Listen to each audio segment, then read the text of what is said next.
बात आज की चैनल के कार्यक्रम आर पार में मैं सुरेंद्र चतुर्वेदी आपका स्वागत करता हूं। मित्रों, झील के गंदे नालों में डूबी निगम की जिम्मेदारी।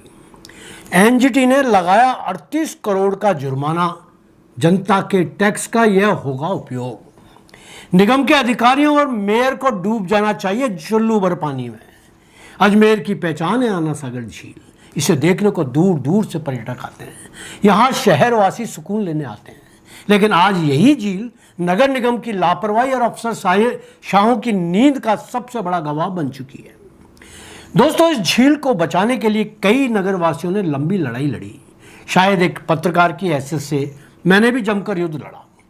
पिछले 5 सालों से तो मैं आए रोज झील के दर्द को रोता आया हूँ, पर नपुंसक नेताओं, भ्रष्ट अधिकारियों, सुषुप्त जनता और गुमराह पर्यावरण विज्ञों ने कभी मुखर होकर इस दिशा में कदम उठाना तो दूर, सोचना भी जरूरी नहीं समझा। अब राष्ट्रीय हरित अधिकरण एनजीटी की रिपोर्ट ने सबकी आंखों पर चढ़ा पर्दा खोल दिया है।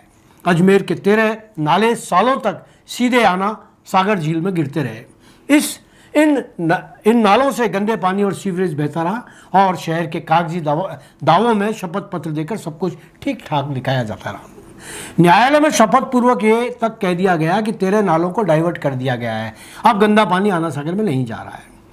जी हाँ, अब जिम्मेदार एनजीटी ने जुर्माने का हिसाब लगाया है। प्रति नाला प्रतिदिन 25,000 रुपये एक नाले के इन्होंने लगाए 1 अप्रैल 2020 से और 5 जुलाई 2023 तक का इन्होंने हिसाब लगाया है। कुल 1191 दिन का मीटर घुमाया है। कैलकुलेटर चला तो निकला 38 करोड़ 70 लाख 75 हजार रुपए। 1/2/24 को एनजीटी द्वारा लगाया गया ये भारी भरकम जुर्माना वसूलने के लिए अब अंतिम आदेश जारी किए गए हैं।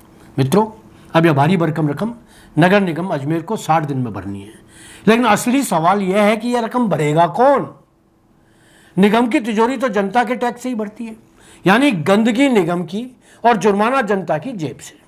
नगर निगम कहता है हमने तो नाले मोड़ दिए थे, अफसर कहते हैं हमने तो रिपोर्ट भेज दी थी, नेता कहते हैं हमने तो बैठक कर ली थी, और जनता कहती है हमें तो अब भी नलों से गंदा पानी ही मिल रहा है। यानी जिम्मेदार हर कोई दूसरे के सिर पर डालता रहा और गंदगी लगातार झील में उतरती रही। यही नहीं, अब तो यह पूरा मामला पोल्यूटर्स पे प्रिंसिपल का मजाक बन गया है। गंदगी करने वाले कुर्सी पर जमे रहेंगे और गंदगी का जुर्माना जनता भरेगी। आना सागर अब झील कम और राजनीतिक प्रशासन की धुलाईगर ज़्यादा लगती है। यहाँ गंदगी गिरती है, जिम्मेदारी बह जाती है और जनता की जेब खाली हो जाती है।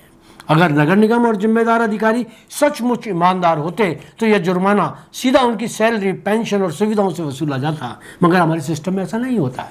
यहाँ जुर्माना भी जनहित के नाम पर जनता से ही वसूल लिया जाता है। जनता आज यही पूछ रही है कि नाले तो झील में बहे, पर जवाबदेही किस गटर में बह गई? झील का पानी प्रदूषित हुआ तो क्या नेताओं, अफसरों की जिम्मेदारी भी धुल गई? जनता सिर्फ टैक्स भरने और जुर्माना भर देने के लिए है। अगर अब भी सबक नहीं लिया गया तो आने वाली पीढ़ियां हमें माफ नहीं करेंगी। आना सागर झील की मौत सिर्फ पानी की मौत नहीं, बल्कि व्यवस्था की नाकामी कहानी बन जाएगी। धन्यवाद। आज इतना ही।